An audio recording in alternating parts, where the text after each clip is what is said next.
Hello good morning दोस्तों। तो आप सब लोग कैसे हो? आई होप कि आप लोग बहुत अच्छे होंगे। आपकी पढ़ाई बहुत अच्छे से चल रही होगी और मेरी भी पढ़ाई बहुत अच्छे से चल रही है। और यहाँ पे मेरा सुबह शुरू हो गया है, जो सुबह शाम रहता है डेली रूटीन वही शुरू हो गया है, खाना बनाना। यहाँ पे मैं सब्ज़ी बना रही हूँ। अभी मम्मी इस समय घर पे नहीं है ना, तो बहुत ही ज़्यादा काम मुझे पड़ जाता है। और आज हम बनाने वाले हैं सब्ज़ी और रोटी, क्योंकि आज संडे है और तो आज सब्ज़ी रोटी ही बनेगी। एक भैया कल कमेंट किए थे, पूछ रहे थे कि आपके कान में क्या हुआ है। मेरे कान में केवल दर्द ही रहता है और दर्द बहुत ज़्यादा रहता है।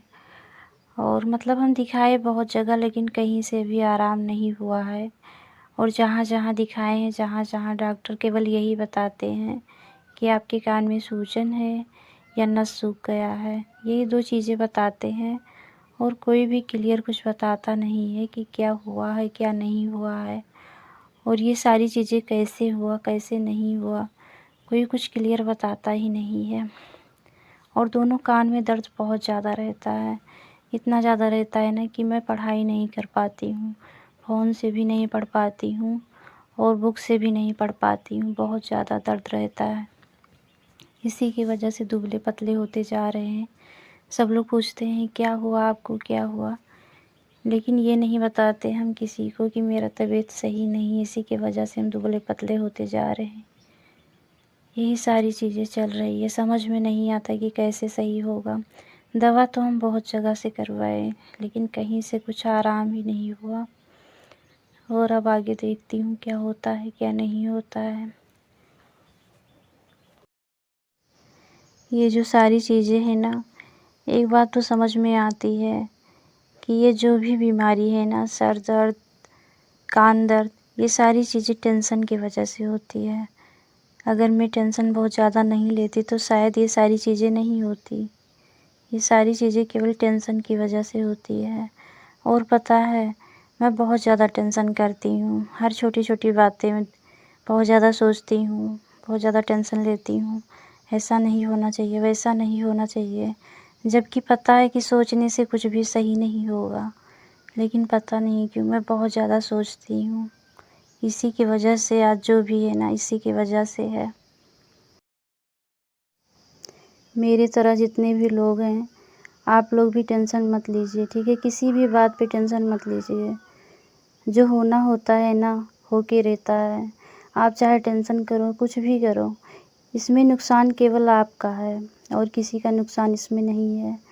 तो आप लोग भी टेंशन मत लीजिए, बस केवल भगवान पे आप लोग भरोसा कीजिए। वो जो करते हैं ना, बहुत अच्छा करते हैं। जो भी करते हैं बहुत अच्छा करते हैं।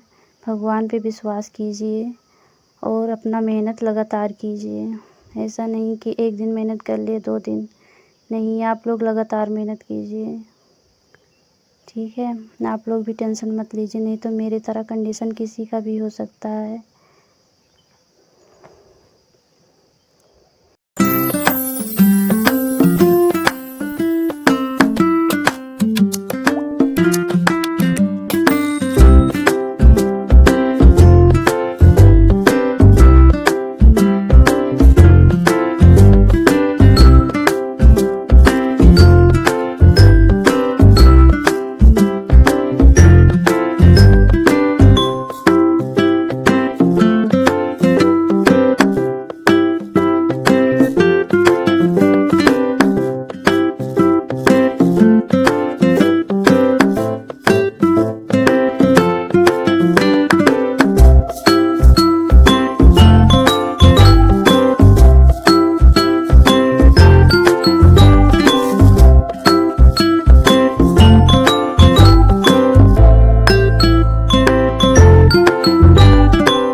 आप लोग से बातें करते करते मेरी रोटी बन चुकी है और टाइम का तो कुछ पता ही नहीं चला, मेरी रोटी बन गई है। और मैं छत पे आ चुकी हूँ। क्योंकि मेरे यहाँ आंधी पानी बहुत तेज़ी से आने वाला है। कल मैं धुली थी गेहूँ और वैसे तो सूख गया है, लेकिन फिर से मैंने इसे सूखने के लिए डाल दिया था, क्योंकि थोड़ा बहुत और सूख जाता तो अच्छा रहता।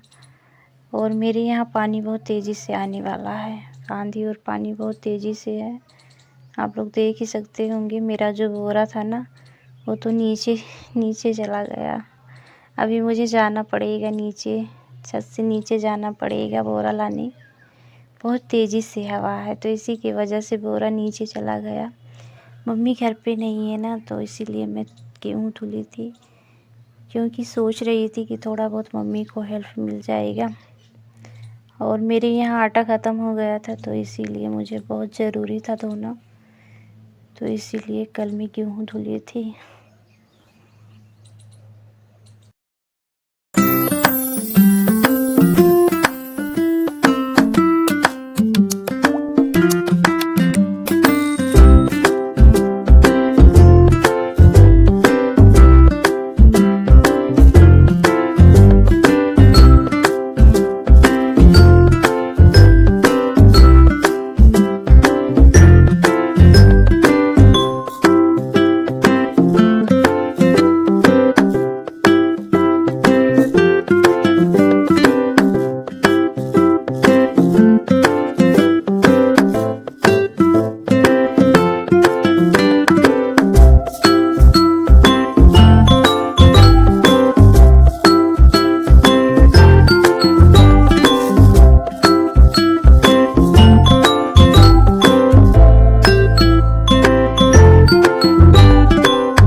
आज है संडे, तो आज केवल रिवीजन ही होगा।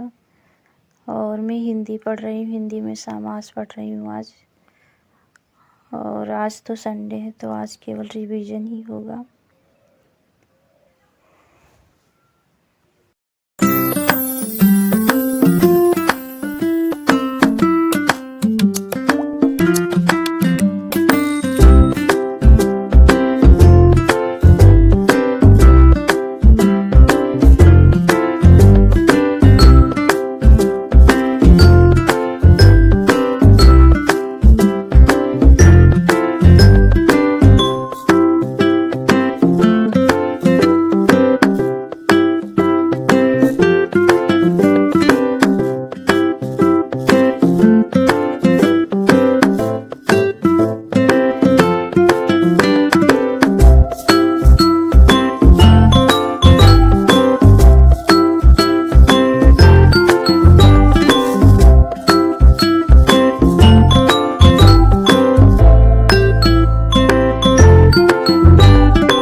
यहाँ पर रीजनिंग का प्रैक्टिस चल रहा है, क्योंकि मैथ और रीजनिंग ऐसा सब्जेक्ट है ना कि आप जितना ज़्यादा प्रैक्टिस करोगे ना उतना ही अच्छा रहेगा।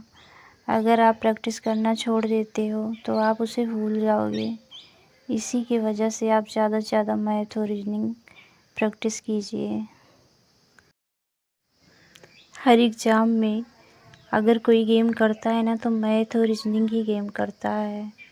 इसमें नंबर कटता नहीं है, बहुत ही अच्छा नंबर इसमें आता है अगर देखा जाए तो। चाहे जिस भी एग्ज़ाम में, सब एग्ज़ाम में मैथ और रीजनिंग बहुत ज़्यादा गेम करता है। तो आप लोग भी ज़्यादा से ज़्यादा रिवीजन कीजिए। अगर आप रिवीजन करते हो लगातार ना तो आप नहीं भूलोगे और नई नई चीज़ें आप सीखोगे। तो इसी की वजह से आप लोग भी ज़्यादा से ज़्यादा रिवीजन कीजिए और ज़्यादा से ज़्यादा मॉक टेस्ट भी दीजिए। बहुत ज़्यादा फ़ायदे होते हैं मॉक टेस्ट देने के लिए।